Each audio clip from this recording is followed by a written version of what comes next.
I lied to survive. I made myself small, helpless, tragic. He never called me out, never asked for the truth. He just watched me serve. I thought I was controlling the story, but he saw through it from the start, and he let me keep lying, because sometimes the lie becomes the leash. She lied to survive. He knew the whole time. The asteroid was a jagged, silent sentinel, adrift in the deep void between star systems. Buried within its ancient, pockmarked core was Outpost 7 Gamma, a relic of a forgotten war. Half military listening post, half archaeological dig, it was a skeletal network of pressurized tunnels and humming machinery, surrounded by the petrified remains of a dead alien civilization. Strange echoes, whispers from the void, sometimes bled into the deep scan sensors, a constant, low thrum against the pervasive silence. Supplies are limited, rationed, with grim precision. Communications had been cut off for years, leaving the outpost, a forgotten speck, a lonely tomb in the vast, indifferent dark. Commander Elias Vance, mid-40s, a man carved from granite and shadowed by unseen burdens, moved through its narrow corridors. His face, a landscape of old scars, was as unreadable as the asteroid itself. His movements were economical, each step precise in the low gravity, his presence a quiet, controlled force. He was the caretaker here, living out an exile he had chosen over a prison cell, a consequence of a dishonorable discharge and the unspeakable guilt he carried. He spoke little, even to himself. His contract here expired when the station failed, or when he did. Today, however, the silence was broken. A distant, metallic clang echoed through the asteroid's rock, growing steadily louder. A freight hauler. Unscheduled. He checked his internal comms, but they remained dead. He had received no notification. A ripple of cold calculation passed through his eyes, but his expression remained impassive as he drifted towards the main airlock. The hauler, a battered, rust-streaked hulk, docked with a groan of stressed metal. The inner airlock cycled open, revealing a single figure. A woman. She was small, almost fragile, wrapped in a coarse, oversized refugee tunic that swallowed her slender frame. Her head was bowed, her posture submissive, and her hands were clasped tightly before her, trembling slightly. Her skin, a pale, almost translucent blue, hinted at Solari heritage, a human-adjacent alien species often feared for their neural manipulation abilities, their rumored capacity for unsettling empathy, for weaving thoughts into minds. Elias Vance watched her, his gaze unwavering. He noted the careful way she avoided eye contact, the subtle tremor in her hands, the way she seemed to shrink into herself. She was playing a part, a very good one. A grizzled, impatient freighter pilot, his face a roadmap of hard living, stepped forward. "Got a delivery for you, Commander. Solari refugee. Name's Sola. Reassigned as your assistant." "Mute," they said. "Good with tech, though. Paperwork's all in order." He shoved a flimsy datapad into Vance's hand. Vance took the datapad, his fingers brushing the worn plastic. His eyes, cold and assessing, flickered over the forged clearance manifest. He had already accessed the real manifest hours ago, when the hauler first appeared on his long-range scans. He knew her true identity. He knew she wasn't mute. He knew she wasn't reassigned.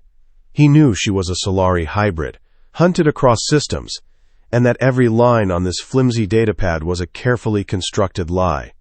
With a subtle, almost imperceptible flick of his wrist, he turned the datapad upside down on the console beside him, its blank face now mocking the false information it contained. He looked up from the datapad, his gaze sweeping over the pilot, then settling on Sola. She still hadn't lifted her head, her body language screaming docility, harmlessness, voicelessness. A faint, almost imperceptible eyebrow raised on Vance's scarred face. He said nothing. He simply nodded, a curt, silent acceptance. The pilot grunted, relieved. "Right. Well, she's yours. Good luck with her. And with this place." He gestured vaguely at the desolate outpost before turning to leave, the airlock hissing shut behind him. Sola remained motionless, her head bowed, her hands still clasped. Her heart hammered against her ribs, a frantic drumbeat in the oppressive silence. She had done it. The lie had held. The human had accepted her. He hadn't seen through her performance. He hadn't seen the fear, the desperation, the raw terror of being hunted that pulsed beneath her feigned calm. She had played the part of the meek, voiceless refugee, and he had bought it. He bought it. A wave of relief, cold and sharp, washed over her, followed immediately by a fresh surge of paranoia. She felt his gaze on her, a physical weight, even though she refused to meet his eyes. He was silent, too silent. What was he thinking? Was he testing her? Was this a new kind of trap, a more subtle form of capture? She felt a prickle of guilt, a phantom shame, for the elaborate deception, for the lie she was living. He wasn't here, but somehow it felt like he was watching anyway. Every shadow seemed to hold his gaze. Every distant hum of machinery seemed to echo his unspoken thoughts. She was safe, for now. But she was dancing on the edge of a precipice, and the man who held her fate in his quiet, knowing hands hadn't even spoken a word. As he turned to walk away, a single, pristine datapad slid from his belt, landing silently on the console beside the inverted forged one. Its screen, now facing up, glowed faintly, displaying a single, official file, Solari Hybrid, Neural Manipulation Capability, High Risk, Wanted, Alive. Days bled into a routine of unnerving silence. Sola moved through the outpost like a ghost, mimicking the tasks Vance assigned, her performance of mute servitude flawless. She cleaned the dusty consoles, sorted the ancient data reels, and meticulously organized the sparse supply caches. Her hands, once trained for subtle neural links, now performed mundane labor, a constant reminder of her fallen status. Vance watched her, always. Not overtly, but she felt his gaze, a cold, assessing weight that seemed to strip away her layers of deception. He never spoke, never acknowledged her presence beyond a curt nod when she completed a task. The lack of interaction was a torment, a constant low-level hum of paranoia beneath her skin. Then, the echoes began. It started subtly, a faint, rhythmic pulse bleeding into the deep-scan sensors. Not the static of distant stars, nor the groan of the asteroid settling. This was different, organic. A low, resonant thrum that seemed to vibrate in the very bones of the outpost. Vance, in the main control room, would stiffen, his gaze fixed on the anomaly readings. Sola, cleaning a nearby optical array, would feel it too. A prickle on her skin, a faint pressure behind her eyes, the ghost of a thought that wasn't her own. The echoes were coming from the ancient alien ruins that surrounded the outpost, the petrified remains of the long-dead civilization. Sola felt a primal fear. The Solari legend spoke of the ancients, of their vast, incomprehensible minds. To hear their echoes, it was terrifying. She would freeze, her hands trembling, her feigned docility momentarily forgotten in the face of true cosmic dread. Vance, however, remained calm, clinical. He would adjust the filters, recalibrate the sensors, his movements precise, his face a mask of detached interest. He was studying them. Studying the echoes. Driven by a desperate need to appear useful, to solidify her place, Sola began to try and help him. When he worked on a damaged comms panel, she would silently observe. Then later, when he stepped away, she would mimic his movements, attempting to tighten a loose wire, to clean a corroded circuit. Her fingers, despite her feigned clumsiness, were quick, intuitive. She remembered the schematics from her training, the intricate neural pathways of Solari tech, and found surprising parallels in the human systems. Vance noticed. He always noticed. He would leave a complex diagnostic routine running, then step away, seemingly to check another section. Sola, her heart hammering, would approach the console, her fingers hovering over the controls. She would see the errors, the failing protocols, and, using her innate understanding of systems, she would quietly, subtly, rewrite the job protocols, optimizing them, fixing the flaws. Once, in her eagerness, she optimized too efficiently, and power to a tertiary life support system flickered, then died. A minor fault, easily corrected by Vance when he returned, but the cold dread that filled her was profound. She had revealed too much. She had been too smart. She braced herself for punishment, for the cold judgment in his eyes, but he merely reset the system, his expression unchanged. She passed every time. Each successful fix was a thrill, a dangerous validation of her hidden intelligence, a silent defiance against his silent observation. But it also deepened her paranoia. He knew. He had to. He was tracking how long she would pretend. One cycle, the echoes intensified, a low, guttural thrum that seemed to vibrate in her very bones. Vance was at the main console, his back to her, his posture rigid. Sola was wiping down a nearby data screen, her hands shaking. The echoes were louder now, almost coherent, like whispers from a dream. She felt a surge of terror, a primal urge to flee. And then, a thought, clear and sharp, pierced through the fear. The echoes from the ruins were cold and chaotic, a jumble of ancient, dying minds. This thought was different. It was focused, clean. It wasn't alien. It was him. A cold, clinical assessment of the anomaly, a calculation of its energy signature, a detached curiosity about its origin. He wasn't just hearing the echoes. He was feeling them. He was processing them. And in that moment, she knew. He wasn't just a human caretaker. He was something more. And he knew she wasn't mute. He knew her kind. He knew her abilities. Rosen. The realization was a cold, hard knot in her stomach. He had known the whole time. From the moment she stepped off that hauler, he had known. And he had said nothing. He had simply watched her perform, watched her struggle, watched her try to prove herself.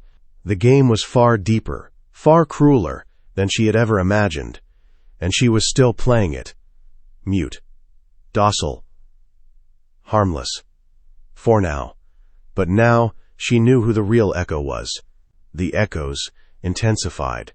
They were no longer just faint pulses on the deep scan, nor distant thrums in the asteroid's rock. Now, they were a presence, a low, rhythmic beat that seemed to pulse in sync with her own hammering heart.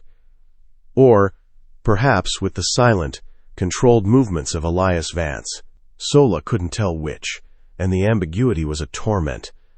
They were less chaotic now, more focused, like a vast, ancient mind slowly stirring from a long slumber. She began to suspect they weren't just echoes of the past. They were responsive. They were watching. They were responding to him. Or worse, to them. To her.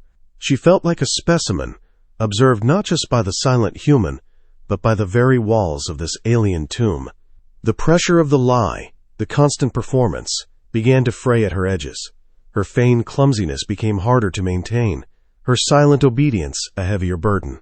One cycle, while meticulously sorting a cache of ancient data crystals, her fingers, stiff from the cold and the endless tension, fumbled.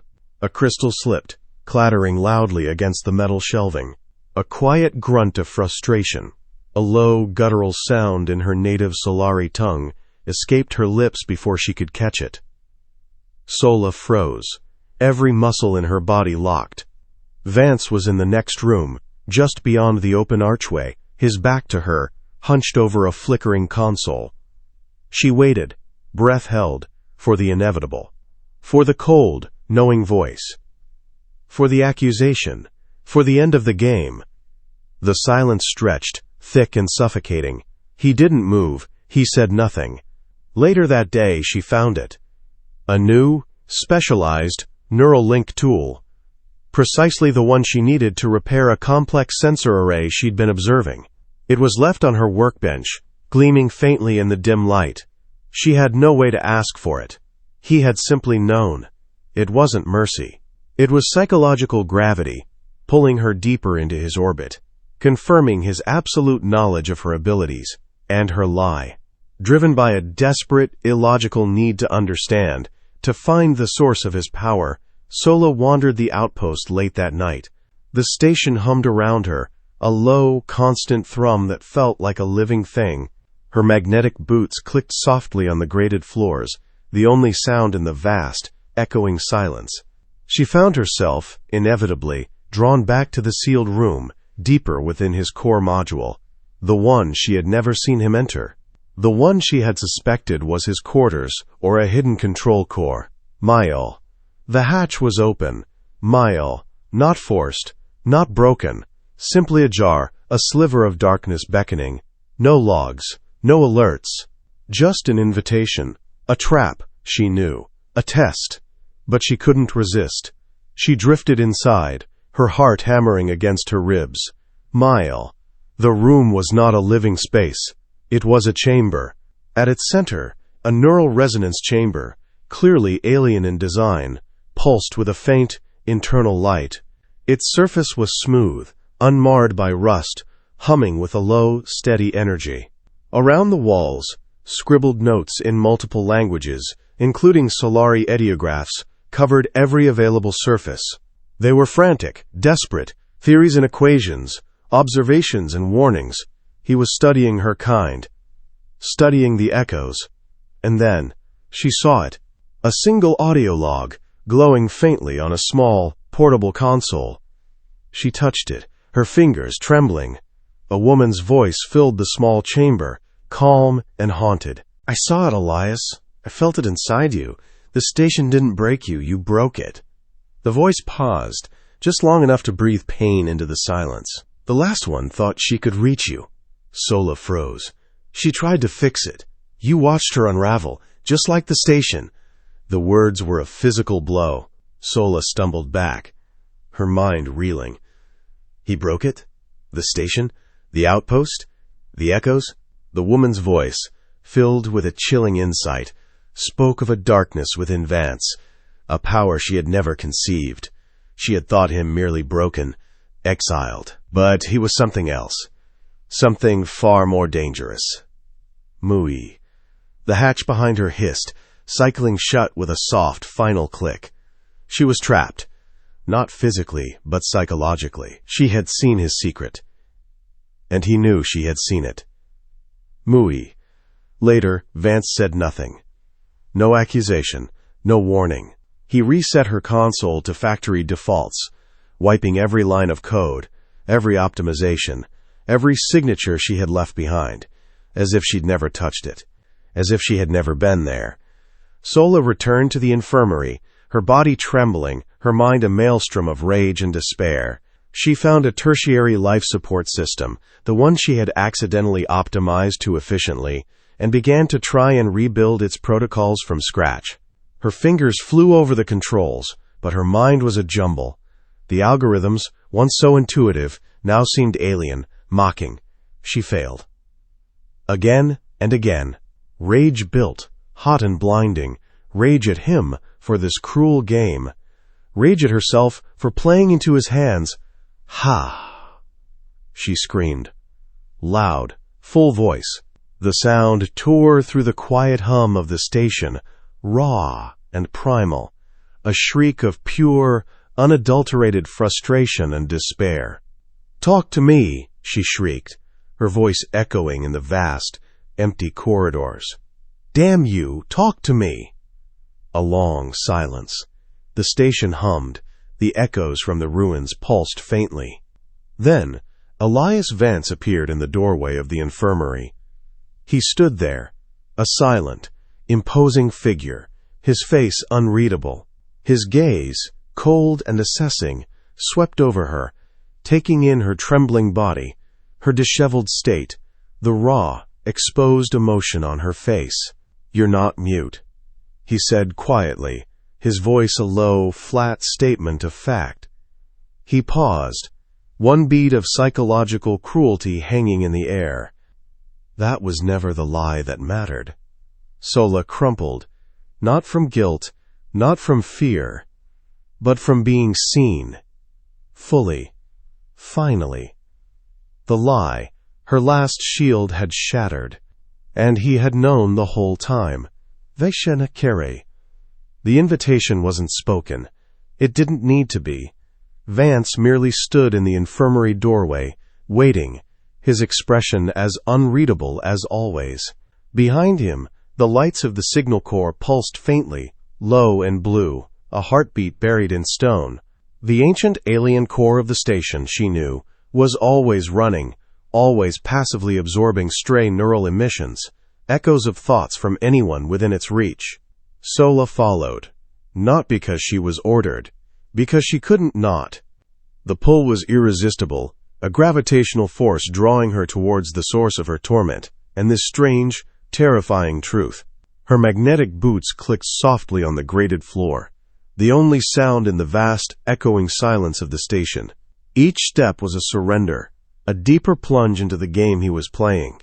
The signal core was colder than the rest of the outpost, closer to vacuum, a raw, exposed nerve of the asteroid. The air stung her lungs with every shallow breath, sharp and metallic. The walls shimmered faintly, alive with ancient Solari patterns, no longer static, now responding, pulsing with an internal light that mirrored the echoes. Disjointed Solari words, unfinished thoughts, fragmented prayers from the long dead bled into the room, a chorus of forgotten minds. Sola froze. Her breath caught in her throat. The echoes swirled around her, a cacophony of alien despair, threatening to overwhelm her own fragile mind. Then, one voice cut through them all, clear, sharp, horrifyingly familiar, her own. It was a neural imprint, a fragment of her thoughts, something recorded without her knowledge, pulled from her subconscious during sleep or stress, amplified by the very chamber she stood in. Her voice, broken, pleading, "Please don't send me back. I'll be anything. Just let me stay." Her breath caught. A strangled gasp. The words, her own words, spoken in her deepest moments of terror and humiliation, echoed back to her from the ancient stone. She turned to Vance, heart thundering against her ribs, a frantic drumbeat against the invading echoes. He stood still, watching. Always watching. His face was a mask, but his eyes, dark and fathomless, seemed to absorb every flicker of her terror, every tremor in her body. He offered no explanation, no comfort. "Why?" she began, her voice cracking a raw, desperate sound. "Why are you doing this?" He didn't answer. The silence from him was worse than any accusation, any punishment. It was the silence of absolute power. The echoes shifted. Now a chorus, louder, more insistent. Dead Solari, fractured transmissions, names, memories. Her name, her designation, her orders. The truth, stripped bare by the alien algorithms buried beneath the rock, laid out for her, for him, for the silent, watching universe. She broke. She dropped to her knees, not in surrender, not in supplication, but in utter, complete collapse. Her body gave out, boneless. Her hands trembled, pressing against the cold, gritty floor, smearing dust and grime across her pale skin. Her voice shook, raw and exposed. "I lied. I lied to survive. I lied to be seen as less. I lied because I knew you wouldn't want the truth." Silence. The echoes of her own pleading voice faded, replaced by the low thrum of the chamber, and the oppressive, unyielding silence from Vance. She forced the words out, barely above a whisper, the ultimate offering now stripped of all pretense, all dignity.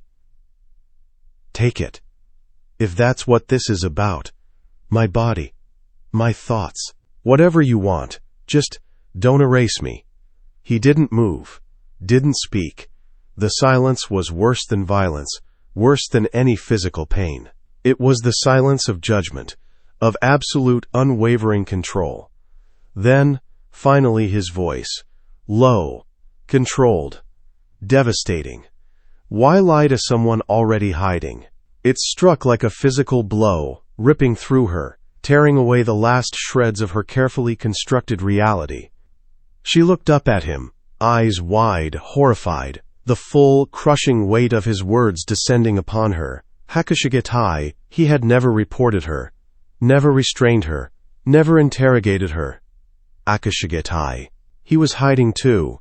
He had recognized her from the beginning, because he was her, not in species, but in shame, in exile, in being the last unwanted thing a dying system didn't know how to discard, because Sinya. The shame that followed wasn't about survival. It wasn't about the lies she had told. It was about being understood, seen, stripped bare, not by force, but by the quiet, knowing gaze of a man who saw her for exactly what she was, and who was exactly the same. She wasn't alone, and that was somehow worse. She had offered everything, and he had never asked for anything at all.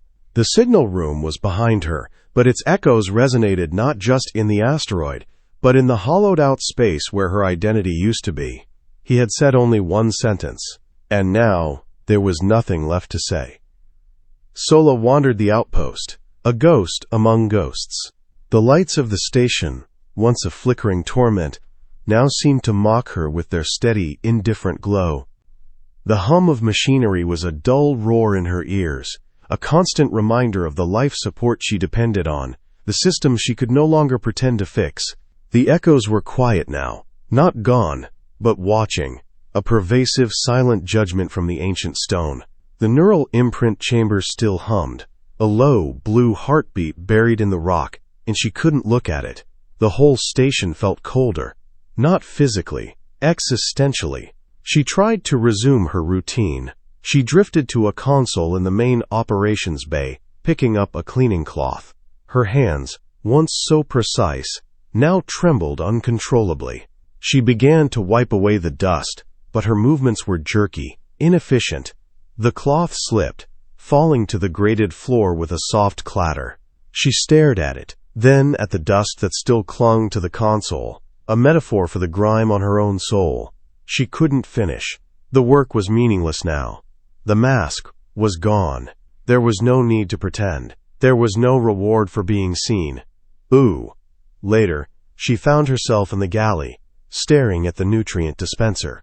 Her stomach rumbled, but the thought of the bland paste was repulsive. She needed something else, something to fill the void that had opened inside her. She needed a purpose. But the only purpose she had ever known was to survive. And to survive, she had lied. And now the lie was gone. She drifted back to the main module, drawn by an invisible thread. Vance was there, hunched over his primary console, his back to her, as always. He was a silent, unmoving monolith in the dim light. She didn't approach him with a question, or a plea, or an offer. She simply sat across from him, on a low, utilitarian bench, just sat. Not pleading, not offering. Just existing in the same space, stripped bare. The silence stretched, long and heavy. It was a different kind of silence than before. Not the silence of her performance, nor the silence of his judgment. It was a shared silence, thick with unspoken truths. Finally, her voice, raw and quiet, broke it. What happens now? He didn't move. His fingers remained poised over the console. The pause stretched, long and agonizing, filled only by the hum of the station.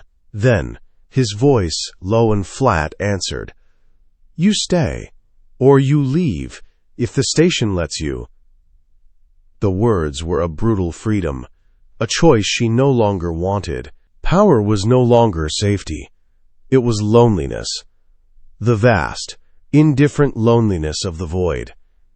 She had fought to survive, to gain control, to escape.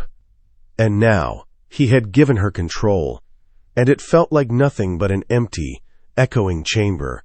She spent the next cycle in the infirmary, Not on the med bed, but on the floor, curled against the humming oxygen concentrator.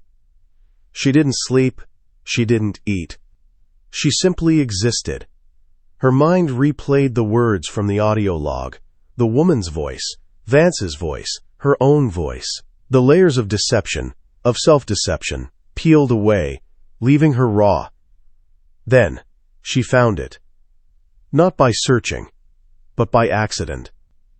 A small, hidden compartment in the diagnostic console, long forgotten. Inside, a single, ancient data log. A personal one. Roth. She activated it. The screen flickered to life, displaying an image. Vance. Young. Before the deep scars. His face was unlined, but his eyes already held that familiar, distant look. He was speaking freely, to a camera, to himself. "The last one thought she could reach me," his younger voice said, calm and detached. "She tried to fix it. She tried to fix me. You watch them unravel, just like the station. You watch them break, and you learn." He paused, a long, drawn-out breath.